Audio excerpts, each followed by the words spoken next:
Assalamualaikum warahmatullahi wabarakatuh. Bapak Ibu masih saya temanin. Terima kasih buat teman-teman yang sudah sering memantau informasi-informasi terbaru terkait dengan dunia perdosenan. Nah, kali ini ada informasi menarik ya yang menjadi kabar gembira.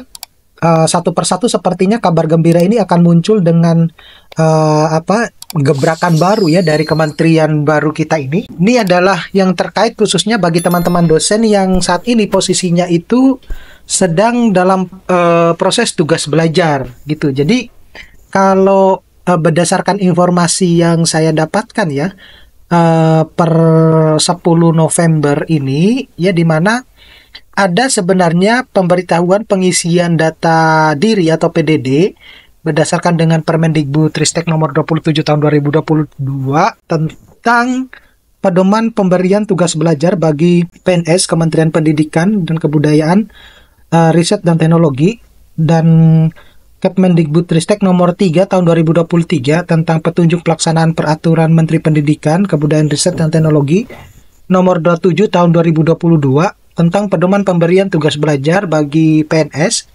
di Kemendikbudristek. Nah, kalau kita lihat bahwa disampaikan untuk perguruan tinggi yang sedang mengusulkan kenaikan jabatan akademik dosen itu dapat memperhatikan hal-hal berikut. Jadi, bagi teman-teman dosen ya, kalau yang sebelumnya di aturan sebelumnya itu menyebutkan bahwa teman-teman dosen yang posisinya itu adalah tugas belajar dengan yang masih aktif ya melaksanakan kegiatan tridharma maupun yang tidak aktif melaksanakan tridharma itu tidak bisa mengajukan kenaikan jabatan akademik.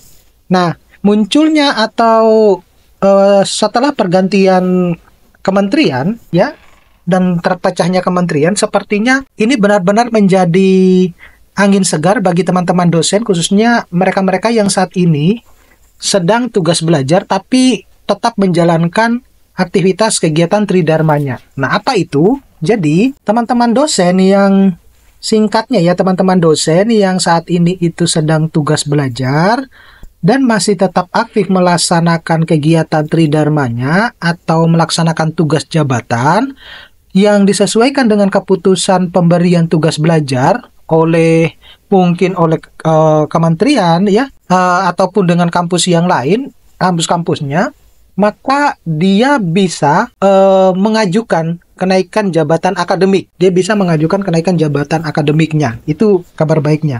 Jadi dosen yang melaksanakan tugas belajar dengan status keaktifan tugas belajar dalam kategori yang tidak dimeninggalkan tugas jabatan ya atau kewajiban melaksanakan tugas jabatan, itu jabatan akademiknya dapat diproses. Ya, jadi teman-teman Bapak Ibu yang saat ini lagi tugas belajar mau naik jabatan, asalkan Bapak Ibu tidak meninggalkan tugas jabatannya, itu bisa untuk melakukan kenaikan jabatan akademik.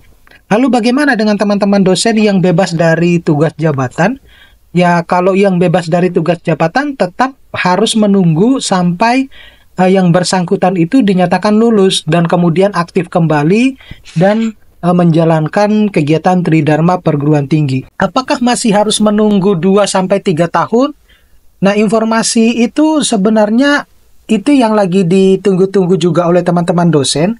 Jadi harapannya itu adalah ketika teman-teman dosen ini yang dibebaskan dari tugas jabatan ya, yang posisinya tugas belajar ketika sudah lulus itu tanpa harus menunggu 2-3 tahun ya, karena kalau kita merujuk kepada aturan-aturan yang sebelumnya itu karya-karya yang dihasilkan selama tugas belajar ataupun izin belajar, baik itu S2 maupun S3 itu bisa diakui tetapi tidak bisa dijadikan sebagai syarat khusus menuju misalnya untuk syarat khusus ke lektor kepala ataupun ke guru besar.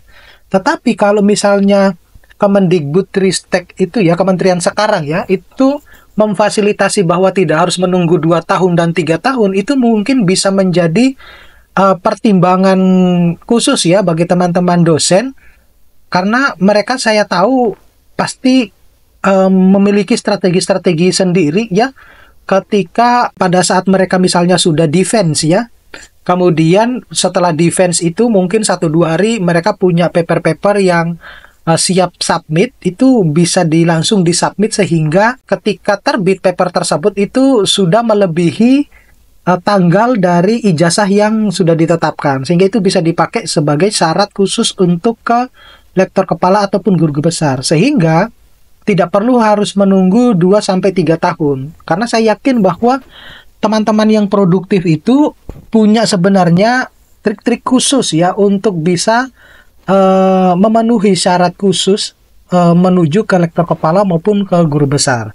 Jadi itu harapannya teman-teman dosen yang saat ini sedang tugas belajar tapi bebas dari tugas jabatan, itu menunggu kebijakan baru bahwa ketika lulus itu untuk kenaikan jabatan akademik berikutnya tidak perlu harus menunggu 2 tahun ataupun 3 tahun. Kemudian bagi perguruan tinggi yang mengusulkan dosennya dalam status keaktifan tugas belajar itu sebagaimana yang terdaftar ya dalam dosen tersebut ya, itu selanjutnya akan segera melakukan konfirmasi ke pusat bantuan sampai tanggal 18 November 2024. Jadi bagi teman-teman yang saat ini sudah lulus dan mungkin melakukan proses penyetaraan ijazah itu sedang menunggu konfirmasi sampai tanggal 18 Agustus ya 2024. Nah, kalau ini yang masih menjadi banyak kendala ya ketika kita melakukan penyetaraan ijazah, ini berdasarkan cerita dari teman-teman, itu prosesnya lama gitu. Kalau untuk transkrip itu cepat, itu cuma 2-3 mingguan. Tetapi kalau untuk penyetaraan ijazah, ini berdasarkan dari cerita teman-teman saya, itu bisa lebih dari 3 bulan, bahkan sampai 6 bulan baru turun itu ijazah penyetaraannya, terutama bagi teman-teman dosen yang sedang melakukan studi di luar negeri. Nah, itu baru contoh kecil. Kalau ternyata sistem administrasi kita di kementerian itu sangat buruk.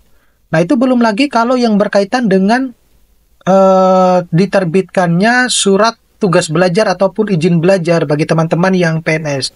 Jadi bahkan kalau saya lihat di kasus-kasus lapangan, teman-teman saya itu bahkan bolak-balik ke Indonesia hanya gara-gara mengurus ya izin belajarnya ataupun tugas belajarnya. Bahkan sudah mau sampai lulus, tugas belajarnya dari kementerian itu belum turun-turun. Itu menurut saya tidak tahu apakah yang harus diperbaiki. Jadi mungkin di kementerian baru ini ada gebrakan baru khususnya untuk mengatasi permasalahan administrasi yang berbelit-belit. Karena kasihan, khawatirnya kalau mereka lulus itu S3-nya tidak diakui. Nah, itu yang karena banyak ya. Saya punya teman itu sampai S3-nya itu tidak diakui ya di salah satu universitas ternama di Surabaya, sehingga dia harus kuliah ulang S3 di Indonesia untuk bisa mendapatkan pengakuan S3-nya itu. Hanya gara-gara ketika dia lulus, tugas belajar dari kementerian itu belum turun gitu. Padahal itu bukan merupakan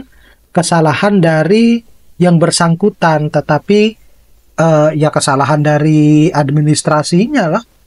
Karena ya itu tadi berbelit-belit. Mudah-mudahan ini bisa bermanfaat buat teman-teman dosen. Nanti kita bisa ketemu pada video-video berikutnya. Saya Iris, assalamualaikum warahmatullahi wabarakatuh.